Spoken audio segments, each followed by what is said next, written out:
সুপ্রিয় দর্শক, শুরু হতে যাচ্ছে ঢাকা বনাম চট্টগ্রামের মধ্যকার ম্যাচটি।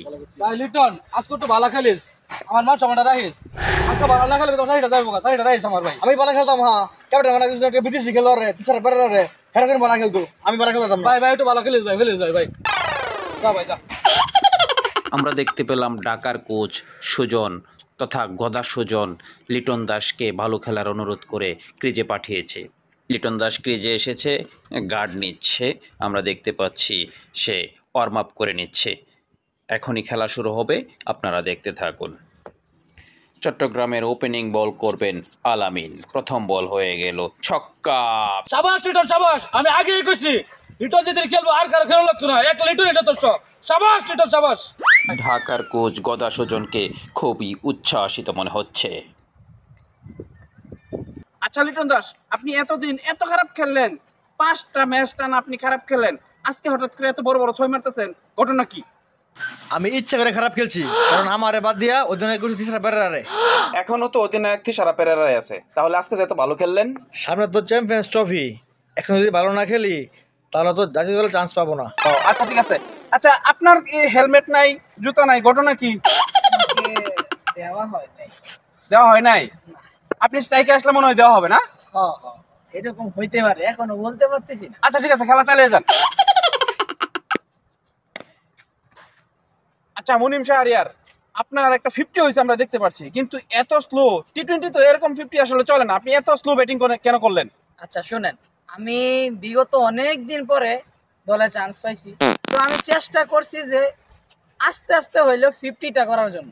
সেই জন্য আর কি আজকে আস্তে আস্তে খেললে তারপরে আর কি দলে টিকে থাকার জন্য এরকম একটা ইনিংস। আপনার কি মনে হয় যে আপনি যে 50 করছেন, প্রায় 50 বলে 50 রান করছেন, আপনি কি পরবর্তী ম্যাচে চান্স পাবেন?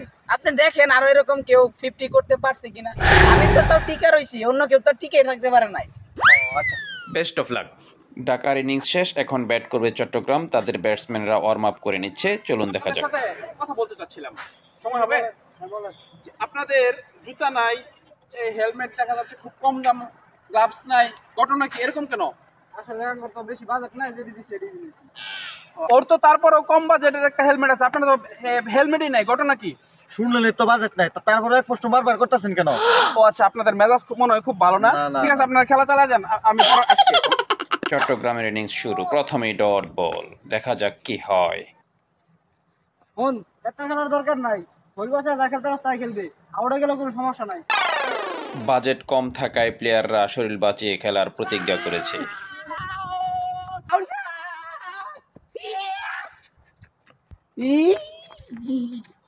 আপনার সাথে একটু কথা বলতে চাই। বলেন। আপনাকে দেখে মনে হচ্ছে যে আপনি মনে হয় ইচ্ছাকৃত আউট হয়ে আসছেন, ঘটনা কি? এত কম বাজেট দিয়া ভাই এর চেয়ে ভালো আর খেলুন যেত না। কিছু অনেক ভালো খেলছি। মানে কম বাজেটের চেয়ে ভালো খেলা যাবে না। সুপ্রিয় দর্শক, এখন আমি যাব বিসিবি বসের সাক্ষাৎকার নিতে। আমরা মাঠ নিয়ে এবং খেলা নিয়ে বিভিন্ন প্রশ্ন করব, আমাদের সাথেই থাকুন। স্যার, এবারের বিপিএল এর মাঠ নিয়ে বিভিন্ন প্রশ্ন আছে, এমনকি স্বয়ং তামিম ইকবাল প্রশ্ন তুলেছে আমাদের মাঠের সীমানা কেন এত ছোট। এ নিয়ে আপনার প্রতিক্রিয়া কি? সব সময় তো বিপিএল নিয়ে সমালোচনা হয় যে বিপিএল এর রান কম হয়। এই জন্য এবছর আমরা গ্যালারি একটু শুরু করে দিয়েছি, যাতে বিপিএল এর রান বেশি হয়, 4 ছক্কা দেখতে পারে দর্শক। সীমানা ছোট করে 4 ছক্কা মানুষকে দেখিয়ে আমরা আমাদের প্লেয়ারের যে সামর্থ্য আছে সেটা তো আমরা ফল্টে ফেলে দিচ্ছি। কারণ হচ্ছে আমাদের প্লেয়াররা যখন আন্তর্জাতিক ম্যাচ খেলতে যাবে তখন তো এগুলা সমানে ক্যাচ হবে। এ নিয়ে আপনার মতামত কি? আসলে আপাতত বিপিএল এর বাইরে কোনো চিন্তা ভাবনা নাই, বিপিএল নিয়ে চিন্তা ভাবনা করতেছি, পরেরটা পরে দেখা যাবে। জি ধন্যবাদ।